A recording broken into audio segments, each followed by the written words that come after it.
स्वागत है आप सभी का। और कल वाले गॉस की प्रमेय के अनुप्रयोग से स्टार्ट एमसीक्यूज में अगर नेक्स्ट चैप्टर वैद्युत विभव वाले चैप्टर से स्टार्ट करते हैं। पहला प्रश्न आपके सामने, वैद्युत विभव का मात्रक कौन सा है? तो उसमें ऑप्शन दे रखा है जूल प्रति कूलाम या जूल प्रति कूलाम, जूल इंटू कूलाम। तो यहाँ पर वोल्ट पर मीटर और जूल पर कूलाम इंटू मीटर। तो यहाँ पर सही है कि वैद्युत विभव का अगर सूत्र देखा जाए तो वो होता है V=W/Q। और W से समझ लीजिए कि जूल का मात्रक है और Q कूलाम। तो यहाँ पर सही ऑप्शन जूल प्रति कूलाम सही आंसर होगा। सेकंड पर आते हैं, निम्नलिखित कौन सा विद्युत विभव का मात्रक नहीं है? तो विभव को वोल्ट से भी जानते हो, जूल प्रति कूलाम भी ऊपर ही आपने देखा था W/Q से मिलता है। न्यूटन प्रति कूलाम आपका इलेक्ट्रिक फील्ड का मात्रक है, ठीक है ना। तो यही ऑप्शन आपका गलत है, इसमें विभव का मात्रक ये नहीं है, इलेक्ट्रिक फील्ड का मात्रक है। वहीं पर अगर इसको देखें तो जूल को आप न्यूटन इंटू मीटर भी लिख सकते हैं, इसलिए ये भी इंडिकेट कर रहा है वैद्युत विभव यानी इलेक्ट्रिक पोटेंशियल के मात्रक को। आइए क्वेश्चन नंबर 3 पर देखते हैं। आते हैं क्वेश्चन नंबर 3 पे। क्वेश्चन नंबर 3 कह रहा है कि दो प्लेटें एक दूसरे से 1 सेंटीमीटर दूरी पर हैं और उनमें जो विभवांतर है वो 10 वोल्ट का है। प्लेटों की वैद्युत क्षेत्र की तीव्रता यानी ई कितना है? तो यहाँ पर सबसे पहले अगर देखा जाए तो ये डी दे रखा है और डी को हम चेंज कर लें सेंटीमीटर से मीटर में, तो 1 × 10⁻⁻² इतना मीटर होगा। प्लेटों की जो विभवांतर दे रखा है यानी दिस इज वी, इतना वी वोल्ट। प्लेटों में विद्युत क्षेत्र की तीव्रता पूछी जा रही है, तो यहाँ पर E=V/D फॉर्मूला आप लगाएंगे और V का मान आप 10/1 × 10⁻², -2 जब ऊपर जाएगा तो प्लस का हो जाएगा, और 10 × 10⁻² यानी 10⁻³ कह लीजिए या 1000 न्यूटन पर कूलाम। तो यहाँ पर थर्ड का आंसर आपका सी है। क्वेश्चन नंबर 4 पर आते हैं। E=0 तीव्रता वाले विद्युत क्षेत्र में विभव V का दूरी r के साथ परिवर्तन कितना होगा? तो यहाँ पर r का तीव्रता, E की तीव्रता 0 बताई गई है। तो ऐसा कब होगा? अगर कोई खोखला गोलीय कोश है तो उसके अंदर ये पॉसिबिलिटी होगी, तो उसके अंदर E का मान 0 होगा।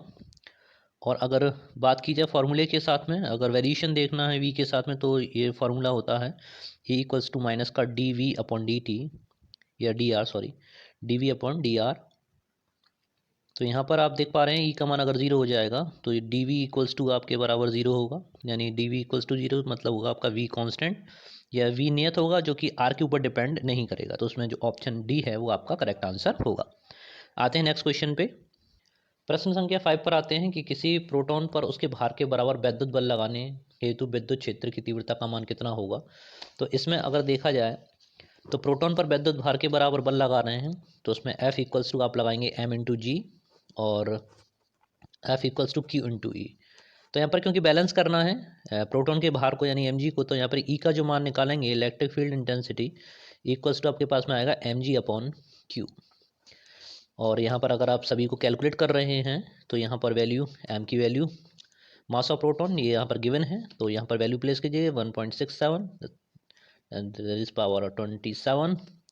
जी का मान दे रखा है 10 मीटर पर सेकंड स्क्वायर, और इसी तरह से आवेश चार्ज दे रखा है लेफ्ट प्रोटॉन पर, तो 1.6 10⁻⁻⁻19। इसको आप सॉल्व कीजिएगा और कमेंट बॉक्स में इसका आंसर मुझे दीजिएगा। अगले क्वेश्चन पर आते हैं। क्वेश्चन नंबर 6 है कि दूरी r पर स्थित दो बिंदु हैं +Q और +Q, ठीक है, के बीच में बल F लग रहा है। यदि एक आवेश स्थिर और दूसरा उसके चारों ओर r त्रिज्या के वृत्त में चक्कर काटे तो किया गया कार्य कितना होगा?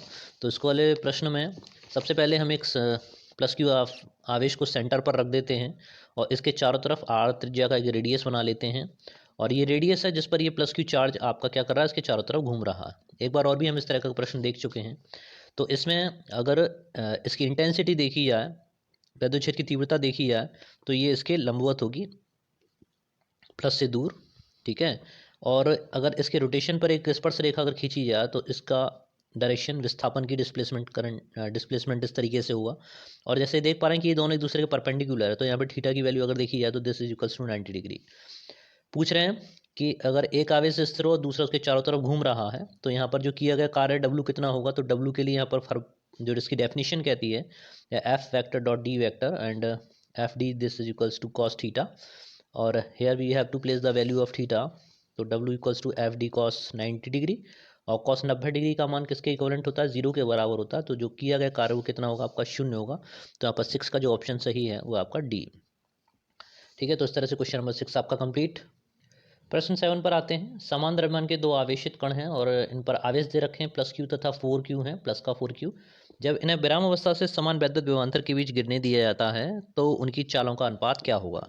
पोटेंशियल दोनों के लिए एक समान है। देखिए ये वाली जो श्रृंखला है काफ़ी अच्छी है और ख़ासतौर से उन छात्रों के लिए जो वास्तव में तैयारी कर रहे हैं, पढ़ाई करना चाहते हैं, ठीक है, किसी भी कंपटीशन की तैयारी कर रहे हो और ख़ासतौर से आप जहाँ फिजिक्स का काफ़ी अच्छा स्कोप हो, तो यहाँ पर आप किसी भी तरीके से इन वीडियो को मिस ना कीजिएगा और कोशिश कीजिएगा सभी लोगों को उसको साथ शेयर करने की, बताने की। ठीक है, इसमें सभी के लिए मटेरियल सभी लेवल का अवेलेबल है, तो मैं उम्मीद करता हूँ कि आप इन सभी अच्छे से सभी लोगों में इस बात को बताएं और शेयर करें एक दूसरे के साथ में। क्वेश्चन नंबर 7 पर, तो इसमें जो बात कही गई है मुख्य रूप से अगर देखा जाए तो यहाँ पर काइनेटिक एनर्जी और जो पोटेंशियल के कारण एनर्जी है उसको इक्विवेलेंट किया गया है। कैसे करते हैं उसको देख लेते हैं। सबसे पहली बात तो ये कि अगर काइनेटिक एनर्जी देखी जाए तो E equals to Q V, जहाँ क्यू आपका चार्ज होता है और वी पोटेंशियल, ठीक है, या विभव। इसी तरह से अगर गतिज ऊर्जा की बात करें तो ये बात हो जाएगी आपकी ½ mv² के बराबर। ये वाला क्वेश्चन इसी पर डिपेंड है। तो पहले वो कह रहा है कि अगर पहली कंडीशन ये है कि अगर +q चार्ज है, पोटेंशियल उतना ही है। यहाँ पर जहाँ काइनेटिक एनर्जी हो जाएगी ½mv1²। सेकंड कंडीशन में जब चार्ज 4 टाइम्स हो जाए यानी 4q हो जाए, पोटेंशियल वही रहे, चार्ज 4 गुना हो गया, तो यहाँ पर मास नहीं बदल रहे हैं, वेलोसिटी v1² कितना होगा। तो यहाँ पर इन दोनों का रेशियो पूछा गया, तो इस तरह के क्वेश्चन में सिंपल से फॉर्मूले के द्वारा आप पहले उनका इक्वेशन बनाइए और उन इक्वेशंस को सॉल्व करके, जैसे आप देख पा रहे हैं इक्वेशन 1 और इक्वेशन 2 में हमने क्या कर दिया, भाग लगा दिया। तो यहाँ पर क्यू वी से क्यू वी कैंसिल हुआ, यहाँ पर आपके पास में बचेगा 1/4। और सिमिलरली हेयर आपके पास गिवन है कि v1² अपॉन v2² पास आपके पास रिमेनिंग रह जाएगा। स्क्वायर को जब हटाते हैं तो ये अंडर रूट बन के आ जाएगा इसके ऊपर, तो आप लिख सकते हैं v1/v2 दिस इक्वल्स टू √1/4। और ये वाली वैल्यू आपके पास में किसके बराबर होगी, 1/2 के बराबर होगी। तो यहाँ पर जो सही आंसर हमारा आ रहा है 1:2, तो 1:2 के लिए 7 का हमारा जो सही आंसर है वो आपका बी आंसर आपका करेक्ट होगा। ठीक है, क्वेश्चन नंबर 8 पर आते हैं। क्वेश्चन नंबर 8 है, 1 वोल्ट विभवांतर पर त्वरित करने पर इलेक्ट्रॉन की ऊर्जा कितनी होती है। तो इलेक्ट्रॉन की ऊर्जा कितनी होगी, तो जैसे मैंने बताया कि 1 इलेक्ट्रॉन वोल्ट, वी की जगह आप 1 वोल्ट लिखेंगे तो आपको आंसर मिलेगा 1 इलेक्ट्रॉन वोल्ट।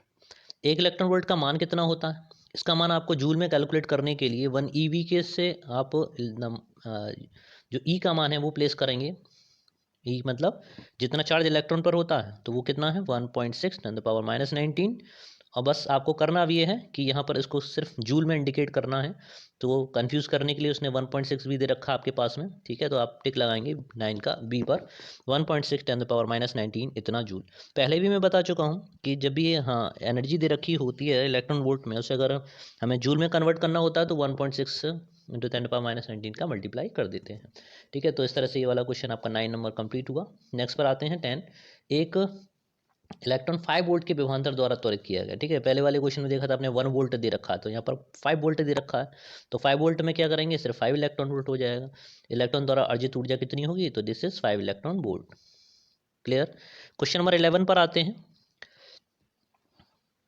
11 है कि एक दूसरे से 0.5 मीटर की दूरी पर से दो बिंदु हैं, दो बिंदु में 50 वोल्ट का विभवांतर है। The potential difference between 2 points. ठीक है, 2 पॉइंट आप कंसीडर कर लीजिए, एक पॉइंट ये रहा, एक पॉइंट ये रहा, इनके बीच की डिस्टेंस देके आपको कंफ्यूज करना चाह रहे हैं।